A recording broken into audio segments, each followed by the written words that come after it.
Je n'ai pas comme deux fois. Le voir moi, c'est d'orienter. Aider à choisir. On ne choisit pas parce que les gens te poussent derrière. Ou par la pression de l'âge. Non, l'âge passe. C'est seulement. Non. Tu dois choisir en observant ces critères-là. Ce ne sont pas les gens qui vivront avec toi, avec l'homme ou la femme. Encore moins moi. Je ne vivrai pas avec toi, ni avec ton mari, ou avec toi. Si c'est un don, ça sera bénéfique pour toi. S'il est mauvais, ça sera difficile. C'est un chemin de non-retour. Donc, prends ton temps pour choisir. Si tu dis oui, bon, si tu dis oui, je vous consacre, il n'y a pas de problème.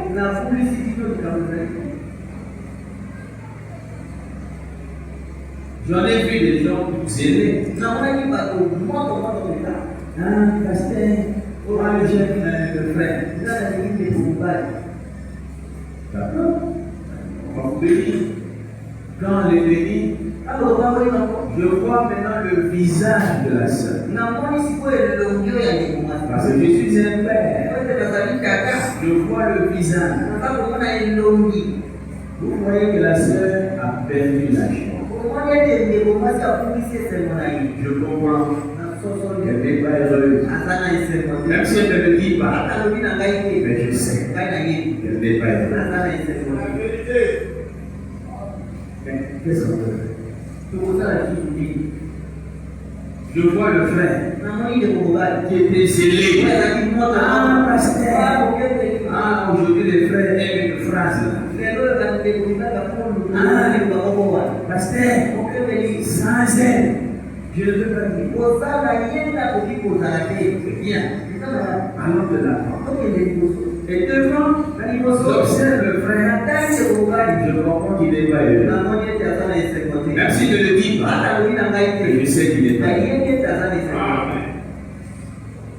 Mais ça, c'est dit au choix.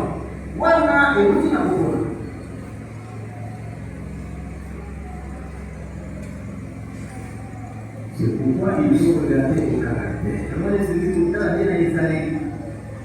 La beauté, elle passe. Tu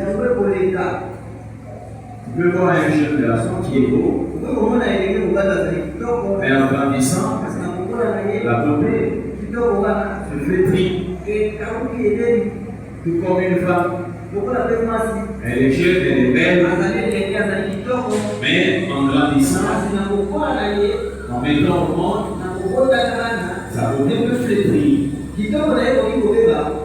Alors, si tu avais pris ça pour absolu, ça va te bousculer. Ça peut pas aussi être sur l'argent. Parce que le frère a l'argent. L'argent peut aussi finir. Il n'y a qu'un seul absolu. Et ça reste indiscutable. L'amour. L'unique absolu. Quand Dieu te révèle, c'est lui. Ce qui vient de fin, ce sont les circonstances de la vie. Et quand cette chose-là est là, c'est lui. Et c'est ça qui va surmonter toutes les peurs. Donc c'est la même chose avec l'Église. Nous devons avoir des fruits que nous manifestons. Et quand on regarde, on dit chrétien à cause de ces fruits. C'est notre caractère.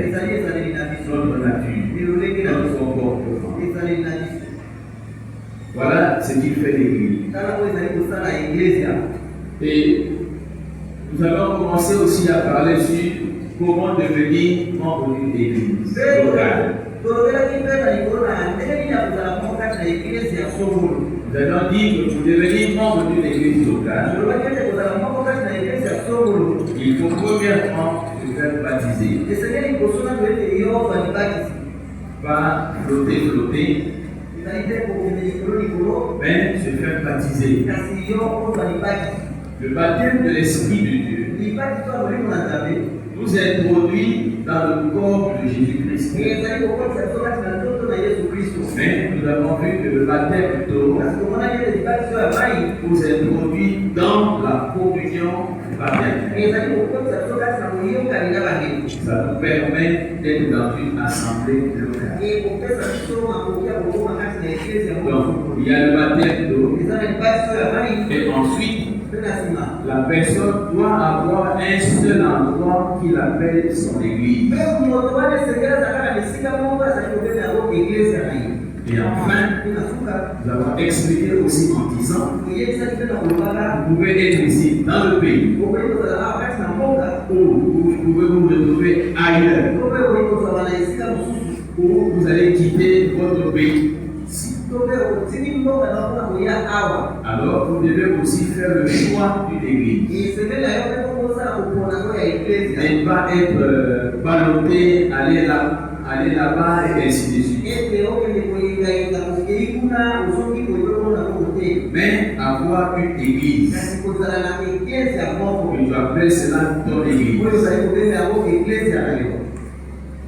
Parce que si tu as une église fixe, en cas de situation,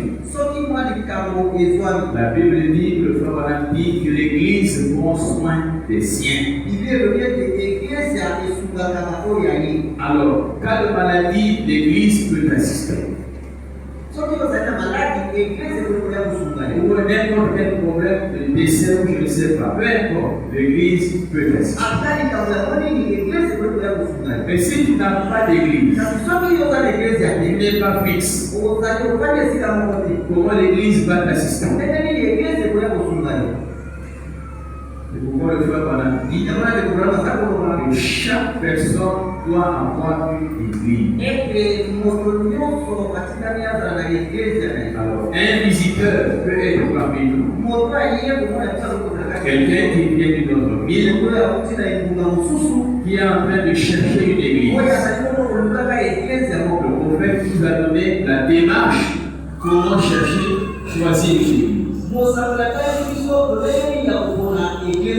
Il a dit la première chose qu'il faut observer. Il faut d'abord observer la parole. La doctrine. Qu'est-ce que cette église prêche? Qu'est-ce que cette église croit? Est-ce que c'est seulement un groupe de gens qui s'asseyent? Ou bien ils ont un objectif à atteindre? Est-ce qu'ils soutiennent quelque chose? Et qu'est-ce qu'ils soutiennent? Et est-ce que c'est conforme à la parole de Dieu? C'est ça qu'il faut regarder.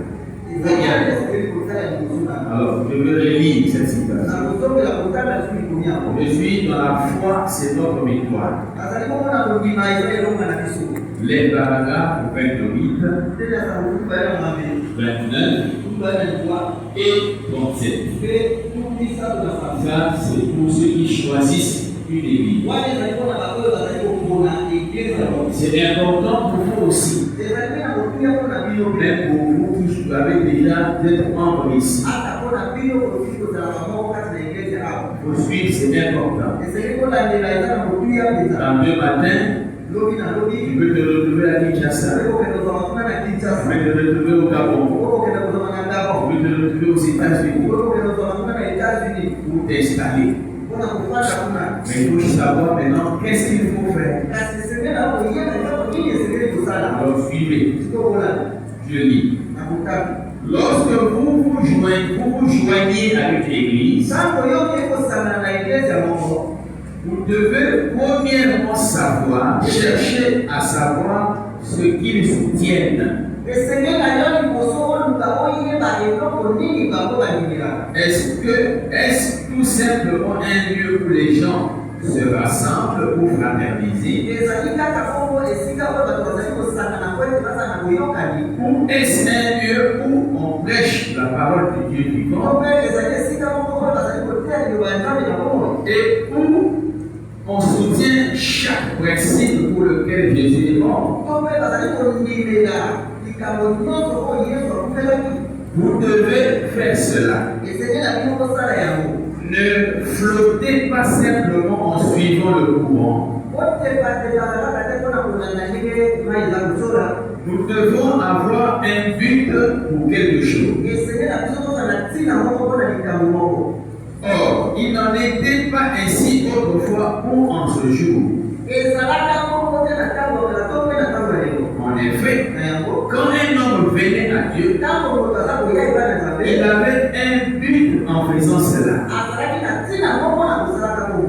Votre but est-il juste de vous laisser aller avec cette assemblée? Ou est-ce de regarder à Dieu? Et beaucoup de gens dans l'église s'y joignent et inscrivent leur nom dans le registre sans même considérer ce que cette église croit, sans examiner sérieusement cette église. Comment ils prêchent la parole de Dieu? S'ils soutiennent ou pas le plein évangile. S'ils prennent juste une portion et ajoutent un credo.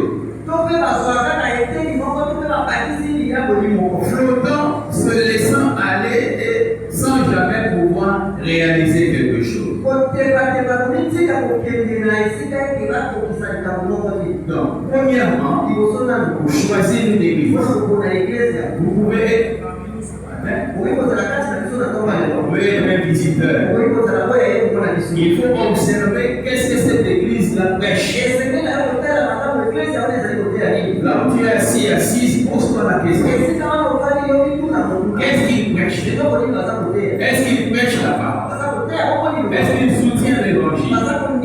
Est-ce qu'ils sont dans la bonne doctrine? C'est ça qu'il faut d'abord regarder.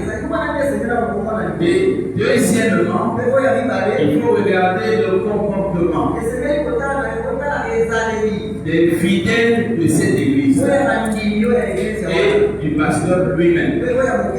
Il faut d'abord observer le pasteur. Observer les fidèles de l'église. Nous sommes dans le sceau de l'Antichrist. Le paragraphe 68. Il dit, la première chose, vous savez, quand vous entrez dans une église, il dit, observez le pasteur. Pendant qu'il prêche, toi, observe-le. Quand il finit de prêcher, observe-le. Va chez toi, prie. Mène les enquêtes. Cherche à savoir qui est cet homme-là. Observe-le. Je dis ceci avec révérence. Observez la manière dont agit le pasteur. Observez-le. Comment est ce pasteur? Vous verrez que son assemblée est pareille. Si le pasteur a beaucoup de non-sens dans son comportement, vous verrez que son assemblée est pareille. Si le pasteur est un bon et solide enseignant de l'évangile, cela maintiendra ses enfants en place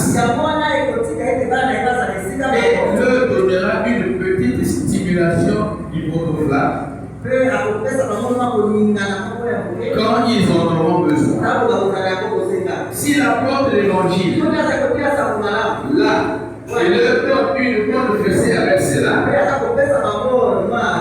Pamela, vous verrez une bonne église obéissante. C'est vrai.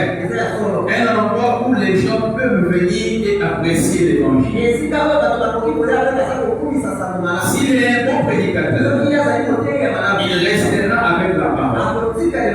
Il restera dans la parole et la portera telle qu'elle et veillera à ce que son église soit dirigée par l'Esprit Saint.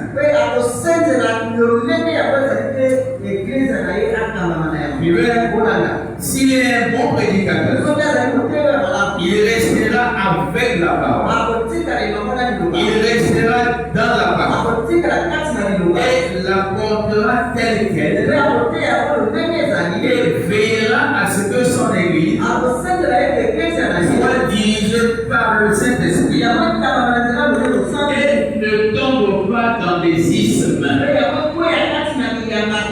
Dès que les gens commencent quelque chose, il cognera dessus. Comme cela, vous votez cela. Ce dont nous avons besoin aujourd'hui, c'est davantage de prédicateurs de ce genre qui restent avec la parole et qui apportent telle que l'église et qui fait sur son assemblée que les gens ne débordent pas. Et si quelque chose de mal s'invite, gravez la chose.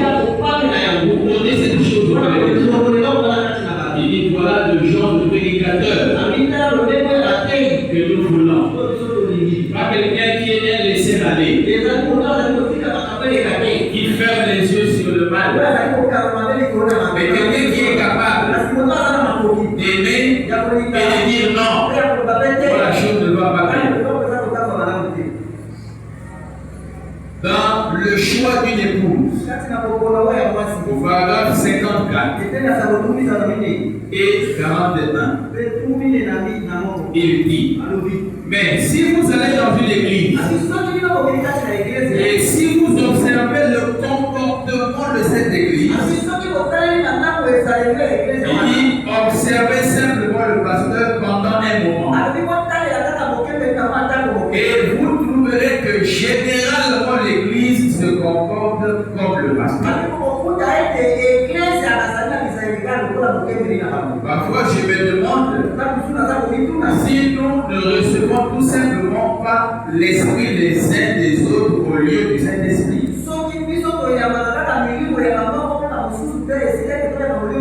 Si vous allez à un endroit où le pasteur est très radical et fait des histoires, vous trouverez que l'assemblée agit pareillement. Je peux vous amener dans une église où j'ai vu le pasteur se tenir, secouer la tête de devant en arrière. Si vous observez l'assemblée, ils font la même chose. Si vous prenez un pasteur qui s'emballe, même pour n'importe quoi, l'église fera généralement la même chose.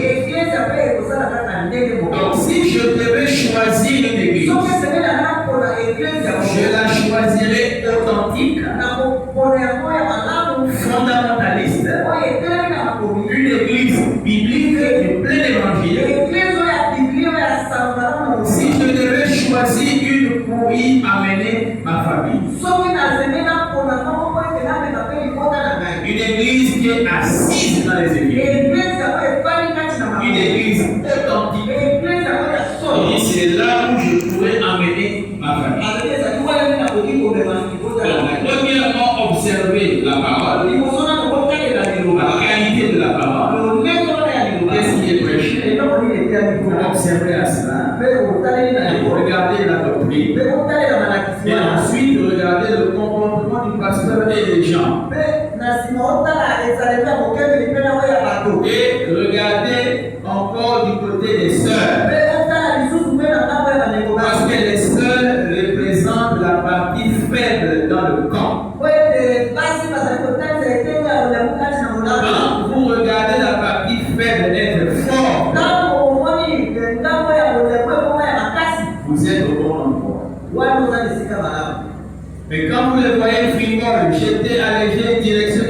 y a un problème.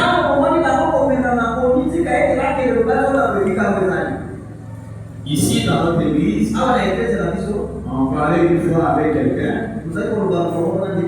qui m'a fait observer que les sœurs ici à l'église, je dis en général, je sais que les frères ne mentent pas, mais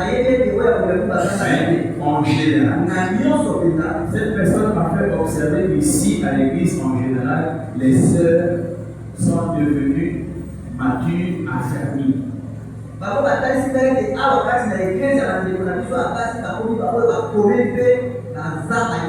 Plus posé que la côté des frères. J'ai dit cette analyse n'est pas fausse. Parce que du côté des frères, j'ai plus de mauvais rapports que du côté des sœurs. J'ai dit en général, des cas de petits cas isolés ne manquent pas. Mais je dis en général.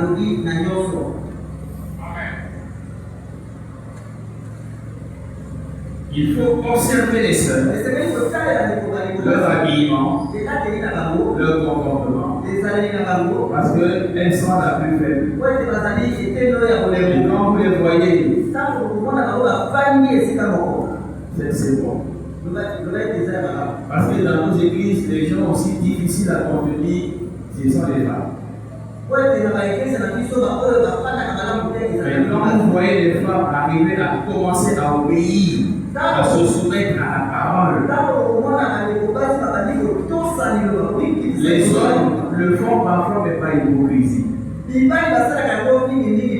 les femmes sont souvent difficiles à cacher leur hypocrisie. Tu verras, si elle vient, si elle n'est pas d'accord, on l'a dit, elle n'arrive pas à cacher ça. Et les hommes cachent cela parfois. Parce que les hommes, eux sont censés de porter les pantalons. On sait qu'ils doivent mettre la chimie, mettre la cravate, mais tu ne sauras pas. Il est comme ça. Mais vous regarderez l'agissement, comment est-ce qu'il vit.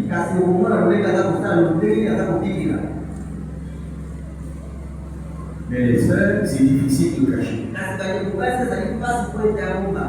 Souvent, c'est vite pour découvrir ça.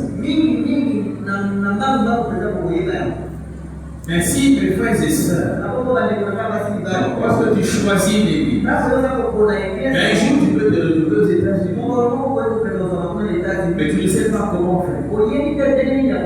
Tu arrives, tu vois une église, l'église est jolie. Je devais m'apprécier. Non, c'est pas comme ça. Il faut appliquer ce qu'on vient de t'enseigner. Observe d'abord à la qualité de la parole. Tu t'assois, tu écoutes. Aujourd'hui, demain, après-demain, ainsi de suite. Le lendemain, un mois, 2 mois, 3 mois. Et pendant ce temps, tu regardes à ces 3 choses. Tu regardes à la parole, tu regardes ton comportement. Tu observes. Et la dernière des choses que nous avons lues, c'est la prière. Donc, il y a la parole, le comportement et la prière. Le prophète dit de la même manière que l'on choisit une femme. C'est la même manière qu'on doit choisir une église. Tu dois être sérieux. Parce qu'il s'agit de ton âme. Et tu vas confier pour la responsabilité de quelqu'un. Mais il faut que cet homme-là ait été mandaté pour faire cela. Et qu'il ait de la nourriture pour ton âme. Et qu'il puisse te conduire vers ta destination éternelle. Donc c'est un choix sérieux. Alors je vais dire dans le choix d'une épouse au paragraphe 40. Et dans l'ordre de l'Église, de 1963 au paragraphe 45. Suivez, je commence par l'ordre. Mais si vous dites, que moi je fais, j'ai ici une décision à prendre. Savoir si je dois choisir cette église ici, ou bien aller dans une autre église, ou quelque chose comme ça. Est-ce que je devrais faire ceci, ou faire cela? Eh bien, il faudra que cela vienne de Dieu. Voyez-vous, c'est Dieu qui doit nous dire cela. C'est Dieu qui te dira s'il faut choisir cette église ou aller choisir une autre église ailleurs. Mais comment Dieu te le dira? C'est dans la prière. C'est là où nous devons maintenant lire dans le choix d'une église. Il dit, il en est de même pour le choix d'une église. Vous devez aussi prier pour l'église dans laquelle vous fraternisez. Rappelez-vous, les églises ont des esprits. Mais rendez-vous dans une église et surveillez bien la conduite du pasteur de cette église. Regardez-le agir quelques instants et vous constaterez la plupart du temps que l'église agit comme le pasteur. Il en est de même pour le choix d'une église. Vous devrez aussi prier pour l'église dans laquelle vous fraternisez. Parce que vous savez, mes bien-aimés frères et sœurs, en toute chose dans la vie, il est question de conviction. Il faut être convaincu que l'homme que je vais épouser, c'est mon mari. Être convaincu que la femme que je vais épouser, c'est ma femme. Être convaincu que l'église là, c'est mon église. Parce que n'oubliez pas que dans la vie de chaque jour, il y a des hauts, il y a des bas. Il y a des secousses. Il y a des épreuves qui peuvent venir te consoler et te secouer. Mais si tu n'es pas convaincu que c'est ton église, alors tu vivras une vie aujourd'hui ici, demain là-bas, aujourd'hui ici, demain là-bas, aujourd'hui ici, demain là-bas. Parce qu'on t'a secoué, à l'étude, tu vas ailleurs. Tu vas arriver là-bas, on te secoue, tu vas ailleurs. Tu arrives là-bas, on te secoue, parce que tu n'as pas d'assise, tu n'as pas d'absolu, tu n'as pas d'appui. Et quand il y a un absolu, quand il y a l'appui, tu diras comme Pierre, à qui irions-nous encore? C'est toi qui as les paroles.